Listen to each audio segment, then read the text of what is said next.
اهلا بيكم في حلقه جديده من برنامجكم المفضل ان شاء الله البودكاست الجامعي. ومعانا النهارده 2 شباب زي الفل في حلقه جديده. في حلقه جديده هنتكلم عن ايه؟ احنا مش محضرين الكلام والله بجد. يلا اسمي. اهلا بكم في حلقه برنامجكم غير مفضل البودكاست الجامعي. بوم بوم بوم بوم بوم. النهارده عندنا سؤال خطير اسطوري اسطوري اسطوري بنساله في الكومنتات كتير جدا من حبايبنا وفانزاتنا. جيش البودكاست الجامعي بيسالونا هتعمل ايه لو رجعت بالزمن، والنهارده احنا ان شاء الله هنجاوب على هذه الاسئله كلها فخليكم معانا. بوم بوم. لو الهوك عجب المونتير اكتب على الشاشه ان هو عجب.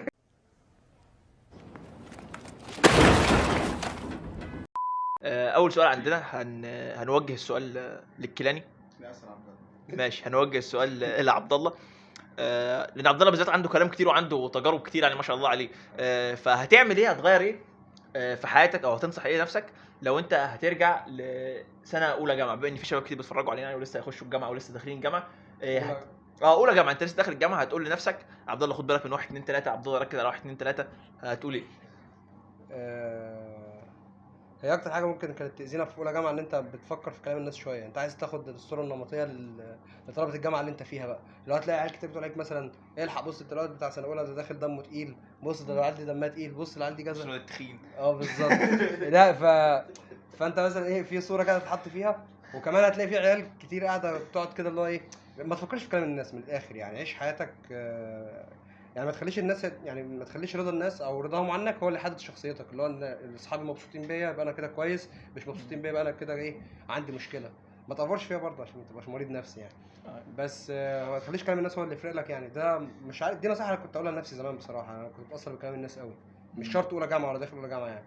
بس لو انا داخل اولى جامعه اكتر حاجه مثلا ممكن انصحك بيها انك تذاكر بصراحه يعني.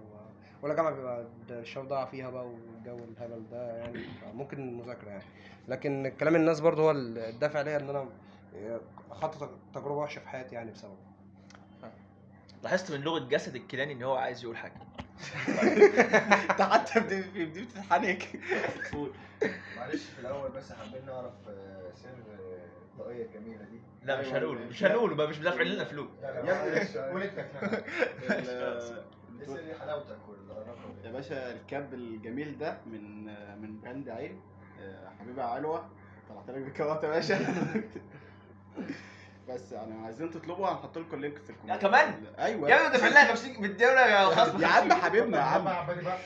والله هي هتبقى في حته ان هي لو حد يعني حاطط لنفسه هدف، كان حاطط لنفسه هدف في ثانويه عامه وحاول له مثلا يدخل كليه طب او هندسه او ايا كان، وبعد كده كنت حاسس ان انا تايه شويه ماشي، عشان خلاص حياتي اللي انا عايزه كنت فاكر بقى الدنيا بعد كده اللي هي فاهم ايه، خلاص انا عملت اللي انا عايزه وهعيش بقى.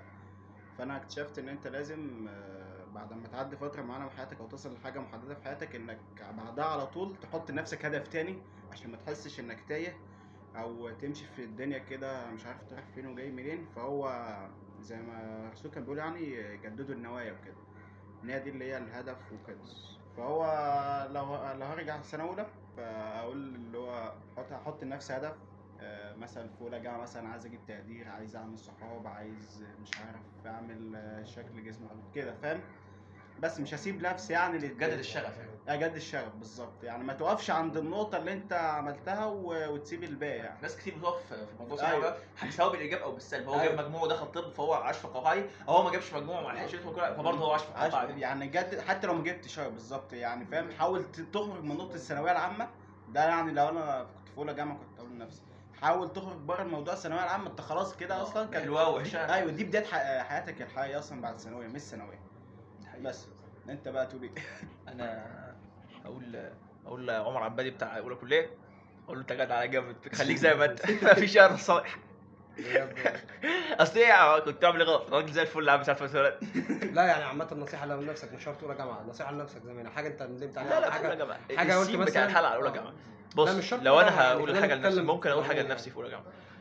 انا في اولى جامعه قررت قلت كده لنفسي انا عايز يعني بما ان انا كنت بذاكر كويس في الثانوي، فانا في كده زي ما تقول وسواس اتسلل لدماغي ان انا خلاص انا هبقى الدحيح، يعني انا الراجل الدحيح، فهعمل يعني غير كده. فدخلت اولى جامعه بفكره انا الراجل، كنت متخيل نفسي كده اللي هو العالم اللي ماشي زي ستيف جوبز بيلبس طقم واحد، هتلاقي بعد دلوقتي بيلبس طقم واحد. والله كنت مقتنع فعلا بكده ان انا خلاص بقى انت هبقى لسه مركز. كده فعلا. ايوه لا بس انا ما بقتش مقتنع بكده، اللي هو انا عايز اركز قوي في المذاكره، مفيش اي حاجه يعني اي حاجه هتفلسف فيها وهتحني. انا برضه لحد الواحد دلوقتي كده يا جدعان. هو لسه يعني ما اتغيرش. اقصع نفسي بيه. يعني انا كنت واخد مود ان انا هبقى ان انا هحزق، فاهم؟ لحد دلوقتي بقى مش عارف، انا اتمنى ان انا اقصع نفسي. يعني لو في حد ينصحني بقى في الكومنتات يقول لي ما انتش عارف انصح نفسي. ايوه انت ما اتغيرتش يعني.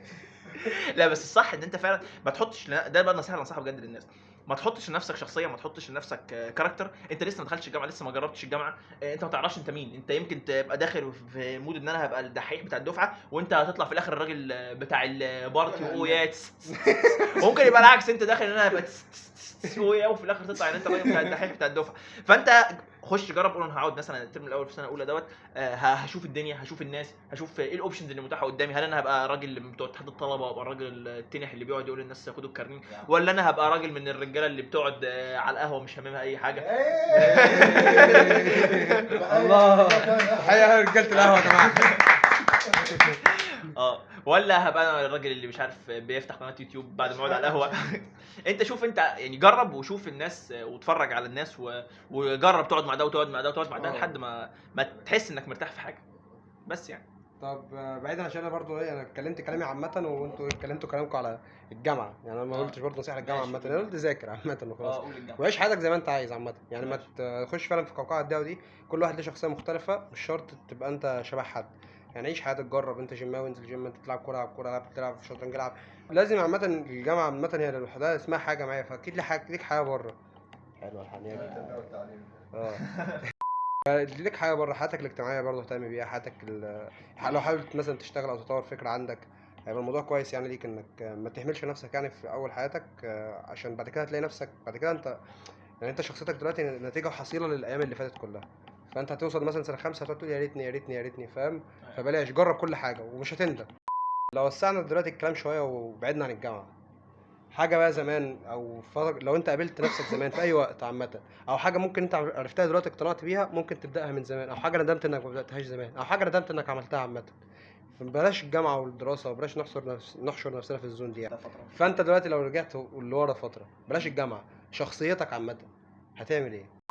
والله انا لو هرجع في لنفسي عموما او هنصح عمر الصغير نصيحه عادي، هقول له يعني حاول تفهم نفسك وتفهم قدراتك وتحدد دنيتك على اساس قدراتك. ما تحاولش تقارن نفسك بالناس، لان مش كل حاجه نفعت مع الناس. انا عارف ان ده حاجه بتتقال كتير، بس هو فعلا مش دايما بالسلب ومش دايما بالايجاب. انت ممكن تسمع حد بيقول لك مثلا وانت راجل في ثانيه اعدادي ولا في ثالثه اعدادي، انت قاعد مش عارف تعمل ايه، مش عارف انت بتذاكر وبس، او بتعمل تروح المدرسه وترجع البيت تنام وتلعب بالليل وتنزل حاجه ان كانت عايش حياتك، وتسمع حد بيقول لك لا والله ده انا عايش حياتي بذاكر طول اليوم، او حد تاني بيقول لك لا ده انا عايش حياتي ده انا كل يوم بنزل واخرج واعمل واتفسح. فانت كنت بتتشتت. او انا عمر الصغير كان بيقول لك ايه، طب انا يعني عايز ابقى زي ده شويه، وعايز ابقى زي ده شويه، وعايز ابقى زي ده شويه. فانا اللي انا عايز اقوله ان انت افهم نفسك وافهم يا عم عمر صغير كنت عايز ايه وايه تطورك، ومش تطورك عن الحياه، انت لسه عيل صغير، ايه اللي بيبسطك دلوقتي. انا دلوقتي هبقى مبسوط وانا بعمل كذا، وحاسس برضو بشويه مسؤوليه تجاه المذاكره، وحاسس بشويه مسؤوليه تجاه اهلي. فانت اعمل الكومباينيشن بتاعك دوت، وشوف انت ايه اكتر حاجه بتريحك، وتطلع بتجربتك الشخصيه الخالصه، مش تبقى بتحاول تتاثر بحد، او في حد بسهوله ياثر فيك. مع ان اكيد طبعا في ناس روشه جدا. الشخص اللي بيذاكر طول اليوم دوت وشاطر قوي في المدرسه وبيطلع الاول، ده شخص روش جدا، من انت عايز تبقى زيه.